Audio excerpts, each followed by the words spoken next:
will be filing articles of impeachment against Donald Trump upon my return to Congress. The president's abject failure of leadership and showing an inability to have moral rectitude and be the leader of this nation in times of crisis with his remarks in Charlottesville, I had no choice but to introduce these articles of impeachment.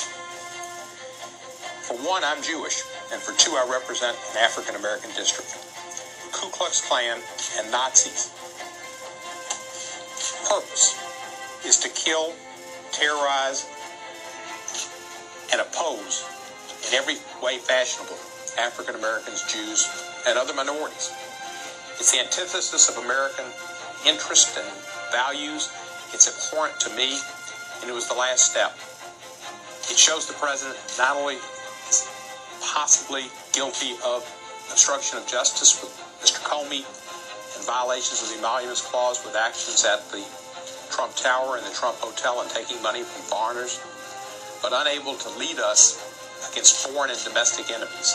There's also a test to the presidency, of a moral test, that you're supposed to be the leader of the people and bring the people together in times of crisis. Charlottesville was one of the great episodes of crises we've had in our country, when he can't even recognize our domestic foes, which are white supremacists, Nazis, and Klansmen, and equates them with Americans who went out to oppose, demonstrate against anti-American values. He doesn't understand America.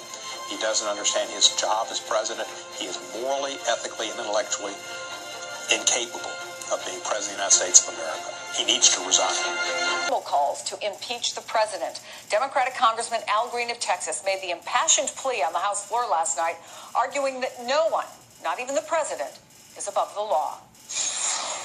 I rise today, Mr. Speaker, to call for the impeachment of the President of the United States of America for obstruction of justice. I do not do this for political purposes, Mr. Speaker. I do this because I believe in the great ideals that this country stands for. This is about my position. This is about what I believe. And this is where I stand. I will not be moved. The president must be impeached. I am a voice in the wilderness, but I assure you that history will vindicate me. I assure you that righteousness will prevail. I assure you that no lie can live forever. Congressman Al Green joins me now. Congressman, good to see you. You've been mentioning the word impeachment for at least a couple of days now. Give us your best argument. I mean, what is the legal basis for impeachment? Obstruction of justice. But before I give you the entirety of the argument, let me say that this is something that I do with a heavy heart and with a profound sense of duty to country. The president has committed obstruction of justice. The president fired the FBI director who was investigating the president about his connections to the Russians in the 2016 election. This is not about the president and firing someone else. It's about him firing the FBI director. And it's not about the FBI director investigating someone other than the president. He was investigating the president. And the president has gone on to say that he considered the investigation when he fired the FBI director. He went on to say that he, in a tweet, thought that this was a made-up story. And he went on to give what I call intimidating commentary about the comments with reference to the firing. So this is not something I take lightly. This is something that I believe the American people have to weigh in on. Right now, about 1 million people have weighed in at websites styled impeachthepresidentnow.org. Impeachthepresidentnow.org.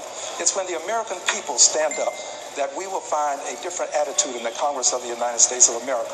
So it's not about Democrats, it's not about Republicans, it's about the American people. And I would add this: when impeachment is brought before the House, it will be brought in the name of the people of the United States of America. So this wasn't for you about the memo. The big breaking news that happened late yesterday afternoon was not the motivating factor. It dates all the way back to the firing of Comey. All the way back is not so long ago. And the memo... It only seems like it sometimes, Congressman. Well, I understand, but the memo is secondary evidence, tertiary, or possibly quaternary. The primary evidence was the firing the firing of the FBI director who was investigating the president. And for those who think that this is something other than what I say it is, 48% of the American people seem to agree. And I think more of the American people have to weigh in. This really is about the American people. It's about American democracy. It's about government of the people, by the people, for the people. But to be fair, and the American people certainly can have their say about this, but this is a process. And the argument that I've heard, even from Democrats who have been extraordinarily critical of the president and what he's done and what he's said, have said we need to get to the bottom of this. There has to be a process. Let's not jump the gun.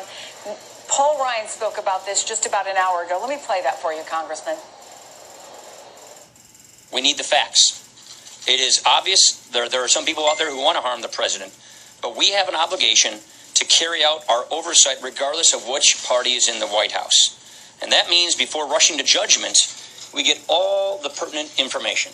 The House Oversight and Government Reform Committee has appropriately requested this memo, and I'm sure we're going to want to hear from Mr. Comey about why, if this happens as he allegedly describes, why didn't take action at the time.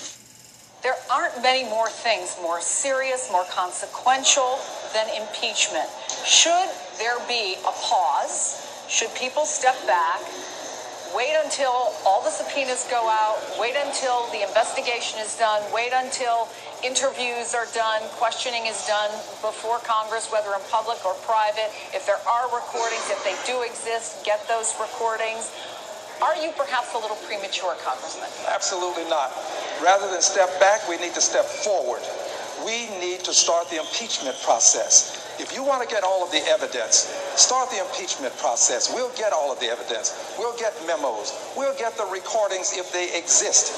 We will have all of the evidence before us. But now, with reference to the facts, there are some indisputable facts that constitute obstruction of justice. It is indisputable, it is undeniable that the president fired the FBI director who was investigating him.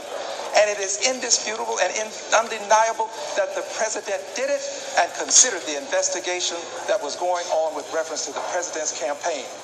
These facts, when coupled with the fact that the president has tried to intimidate the FBI director thereafter, constitute obstruction of justice. We can get other evidence. I support investigations. Continue the investigations.